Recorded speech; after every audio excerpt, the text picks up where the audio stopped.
Eu que agradeço essa oportunidade de estar falando com vocês sobre um tema tão relevante e importante nos dias atuais.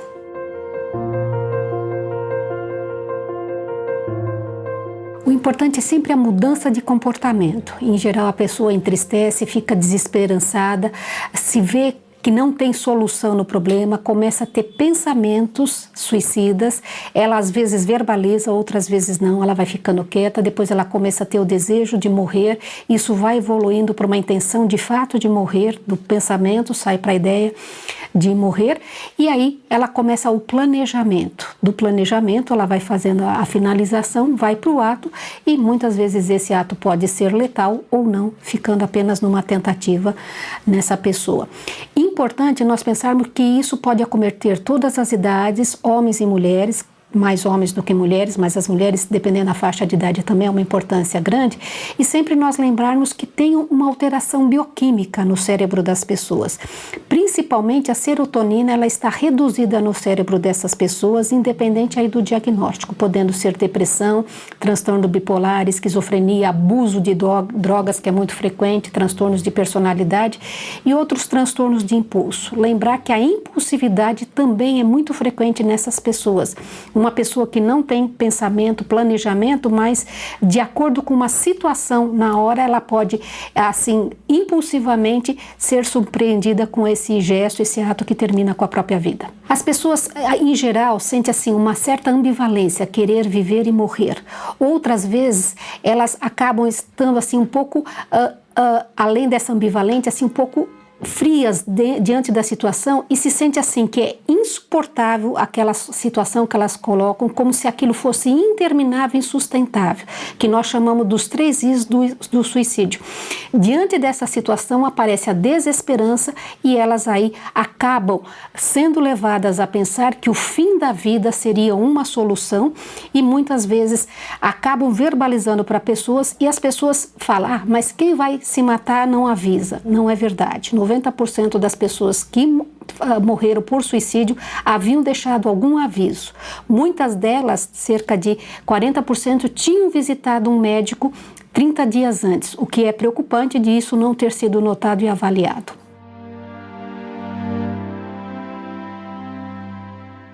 Tem nos preocupado bastante, segundo a Organização Mundial de Saúde, e o que a gente observa aí em todo o mundo, né, é o índice crescente de suicídios em adolescentes, de jovens, principalmente do sexo masculino, mas também meninas têm acontecido, principalmente meninas que têm uma gestação não aí desejada e não planejada, que é algo importante numa faixa de idade de 13 a 15 anos, acontece muito suicídio nas meninas.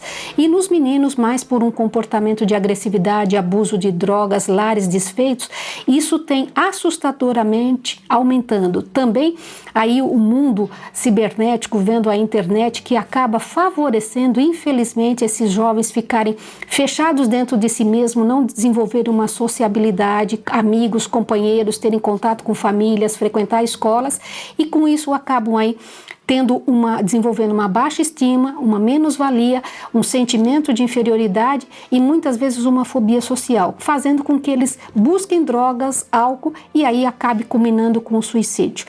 Importante para que todos nós estejamos alerta, principalmente com esses jovens. Importante que diante de uma situação de risco de suicídio, nós temos que pensar que alternativa nós temos para tratamento, para propor isto. Muitas vezes eu vejo uma abordagem psicodinâmica, se não é um risco grave, a pessoa pode estar aí suscetível e necessitar dessa abordagem. Outras vezes vai depender, claro, da situação que ela está, se é um quadro de depressão, um quadro de esquizofrenia, se é uma dependência de drogas, maconha, cocaína, crack e outras drogas que levam, inclusive o álcool ao suicídio, não esquecendo também que a nicotina favorece bastante.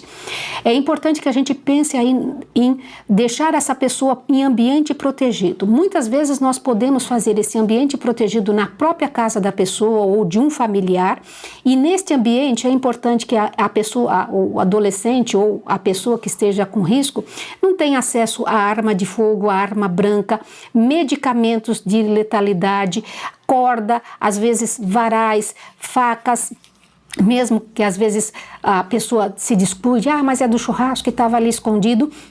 Importante porque tudo isso favorece. Muitas vezes, quando nós temos pessoas que moram em apartamento, é importante grade na janela, não deixar esta pessoa sozinha, sempre o ambiente protegido. Quando isso não é possível, nós vamos aí estar partindo para um ambiente fechado de hospital, mas também com supervisão, porque não é só internar, ela vai precisar de supervisão, tratamento, medicamento, e lembrar que muitas vezes a internação pode ser favorável quando o risco é grande, quando nós não temos aí uma contingência da família, de outras pessoas que possam assessorar, por um tempo até que a medicação demova esta depressão, esse quadro de esquizofrenia ou dependência de droga e a pessoa deixe assim de pensar em suicídio. Ela irá ter alta, acompanhar em ambulatório, sempre é importante uma psicoterapia para que ajude ela a lidar, porque muitas vezes resolve-se a situação aguda, passado aí 3, 4 meses, 1 ano, volta a repetir o risco de suicídio e isso é muito trágico, porque a cada tentativa as pessoas vão infelizmente se aprimorando e a letalidade torna-se maior.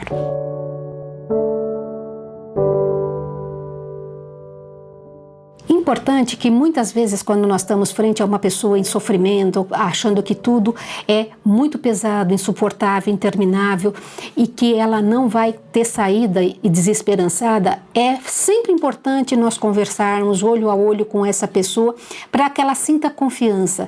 Nós percebemos que ela empatizou, que ela entende que nós estamos cientes do sofrimento dela, das angústias que ela tem, propomos uma ajuda, um tratamento e tentamos fazer um pacto anti-suicídio para que ela nos dê um tempo de reverter aquela situação, de modificar. Claro que é importante nós não confiarmos só nesse pacto, porque muitas vezes, se a pessoa se percebe sozinha e que fazemos o pacto e de fato não estamos para a passo com ela, ela pode banalizar esse pacto e acabar cometendo algo contra a sua própria vida. Mas muitas vezes é esse pacto que é a força diretriz para que ela seja nesse fio de vida, ela volte de fato a desejar ter vida, ter luz, ter um ambiente sadio e ter esperança para uma nova trajetória. Importantíssimo, porque isso pode ser feito por um profissional, por uma pessoa da família, por um amigo. Muitas vezes eu já vi pessoas que às vezes por até animais, não, mas eu não quero deixar o meu animal sozinho e nisso a gente faz um laço, uma empatia e com isso trazemos de volta as pessoas à vida. Tudo que pudermos nós temos que investir porque são vidas que se recuperam devido à nossa persistência e insistência. A recuperação sim, o suicídio pode e deve ser prevenido sempre.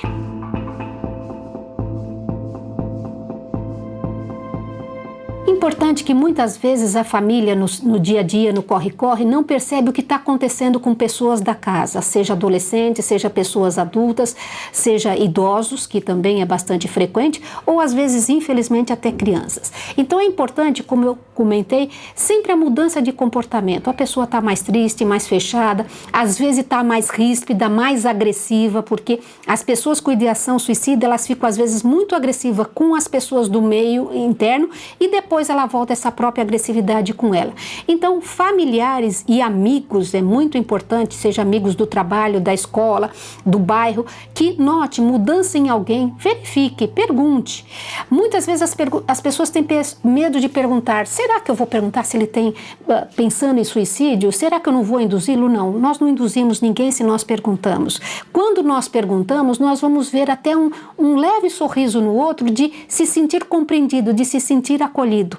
Então, ao perguntar e a pessoa confirmar, sim, estou pensando, como você está pensando, o que você planejou, o que você tem, e a gente vai desmistificando isso para dar acolhimento a essa pessoa, dar, assim, assessoria, e é importante, muitas vezes, a família, que nós vemos que tem famílias que induz a pessoa a executar o ato. Ah, mas se você não serve para nada mesmo, por que você não morre? Por que você está aqui? Não, essas palavras são ferozes, são vorazes e muitas vezes empurram de fato a pessoa para aquilo que ela mesma não está desejando.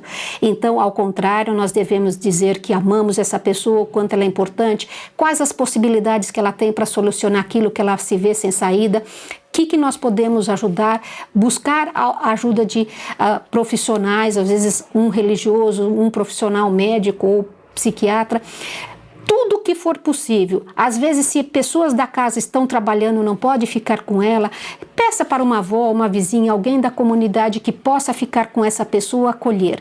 Sempre é importante, principalmente, a gente ter um cuidado muito grande no início do tratamento com medicação, que muitas vezes a pessoa começa a ter uma pequena melhora, e o que melhora inicialmente é a parte que a gente fala psicomotora. E muitas vezes ela ainda está triste, deprimida, está angustiada, mas aí ela já tem força para executar alguma coisa contra ela. Então, nos primeiros 30, 40 dias ainda requer cuidado.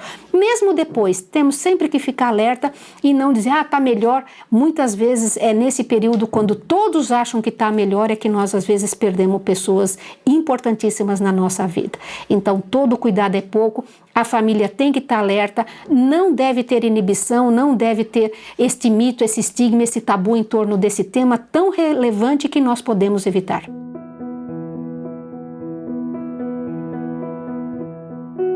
Importante que todas as pessoas, não tem quem não tenha sofrimento, todos nós passamos às vezes por angústias, por períodos mais difíceis, outras vezes mais leve.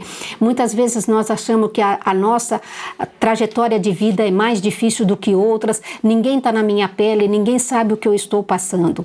Mas se nós pensarmos de que há sempre uma alternativa, não há problema sem solução. O que muda de uma pessoa para outra é como ela busca essa solução. Muitas vezes não é a solução ideal, mas é a solução possível agora. E essa solução possível vai fazer com que depois eu melhore mais ainda essa solução. Eu vou gradativamente modificando as coisas que estão me angustiando, que estão me apertando. Isto é importante porque são estratégias de enfrentamento da vida.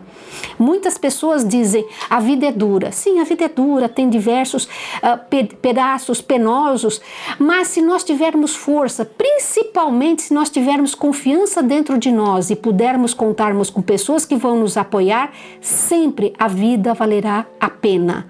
Pense nisso quando você tiver algum pensamento desagradável, algum pensamento ruim. Sempre há uma opção. Pode não ser a ideal agora, mas depois nós iremos melhorar. A cada momento nós vamos tomar decisões e quanto mais decisão pela vida, seguramente eu vou estar melhor e me sentir vitorioso. Toda batalha é dura, derramamos suor diante da nossa batalha, mas o sorriso da vitória diante da vida é muito grande. E eu peço a vocês, pense na vida, na sua, dos seus amigos, dos seus conhecidos, de todos. Fale sobre isso que você está ouvindo. A vida sempre é bonita quando confiamos nela.